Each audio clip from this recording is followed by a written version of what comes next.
بسم اللہ الرحمن الرحیم۔ اللہ کے نام سے شروع جو بہت مہربان اور نہایت رحم کرنے والا۔ ہم سورہ اللیل ترجمہ اور تفسیر دیکھیں گے۔ اللیل اذا یغشا، واللیل رات کی قسم، اذا جب، یغشا وہ چھا جائے،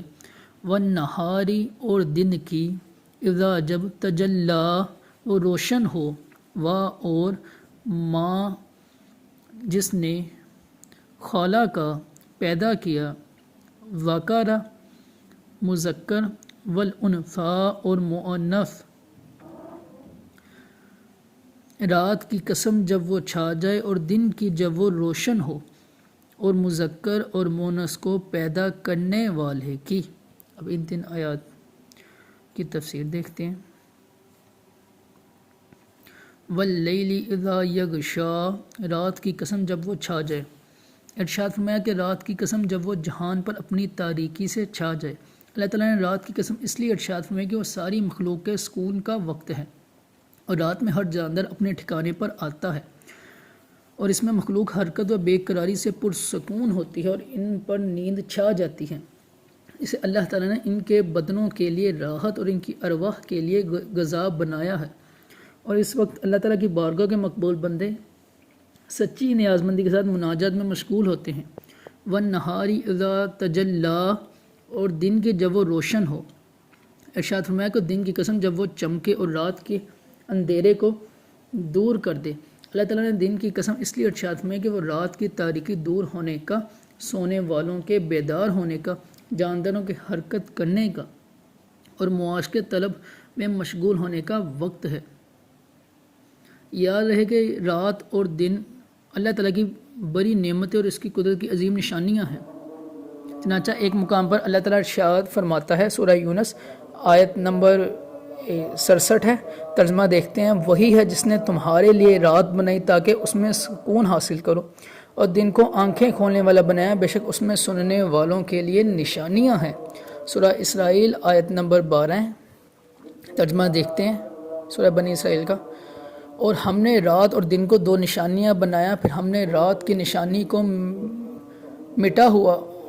کیا اور دن کی نشانی کو دیکھنے والی بنایا، تاکہ تم اپنے رب کا فضل تلاش کرو اور تاکہ تم سالوں کی گنتی اور حساب جان لو، اور ہم نے ہر چیز کو خوب جدا جدا تفصیل سے بیان کر دیا۔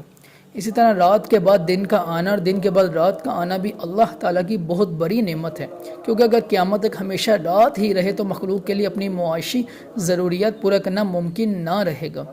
اور اگر قیامت تک ہمیشہ دن ہی رہے تو مخلوق کا چین، سکون اور راحت ختم ہو جائے گی۔ عقل مند لوگ اس میں بھی غور کر کے اللہ تعالیٰ کی قدرت اور اس کی وحدانیت کے بارے میں جان سکتے ہیں۔ چنانچہ اللہ تعالیٰ ارشاد فرماتا ہے، سورہ النور آیت نمبر 44 ہے، اللہ رات اور دن کو تبدیل فرماتا ہے، بے شک اس میں آنکھ والوں کے لیے سمجھنے کا مقام ہے۔ سورہ قصص آیت نمبر 71 اور 72 ہے، ترجمہ دیکھتے ہیں۔ تم فرماؤ بھلا دیکھو کہ اگر اللہ تم پر قیامت تک ہمیشہ رات ہی بنا دے تو اللہ کے سوا کون دوسرا معبود ہے جو تمہارے پاس روشنی لائے گا؟ تو کیا تم سنتے نہیں؟ تم فرماؤ بھلا دیکھو کہ اگر اللہ قیامت تک ہمیشہ دن ہی بنا دے تو اللہ کے سوا اور کون معبود ہے جو تمہارے پاس رات لے آئے جس میں تم آرام کرو؟ تو کیا تم دیکھتے نہیں؟ وما خلق الذکر والانثیٰ، اور مذکر اور مؤنث کو پیدا کرنے والے کی، یعنی اس عظیم قدرت والے قادر کی قسم جو ایک ہی پانی سے مذکر اور مؤنث پیدا کرنے پر قادر ہے۔ آگے آیت نمبر 4 سے 10 تک پہلے ترجمہ دیکھتے ہیں، پھر اس کی تفسیر کریں گے۔ اِنَّا بے شک، سعیکم تمہاری کوشش، لشتیٰ ضرور مختلف ہے، فَأَمَّا پس بہرحال من جس نے، اعطیٰ دیا، واتقیٰ اور پرہیزگار بنا، وصدقا اور سچ مانا، بالحسنی سب سے اچھی راہ کو، فَسَنُيَسِّرُهُ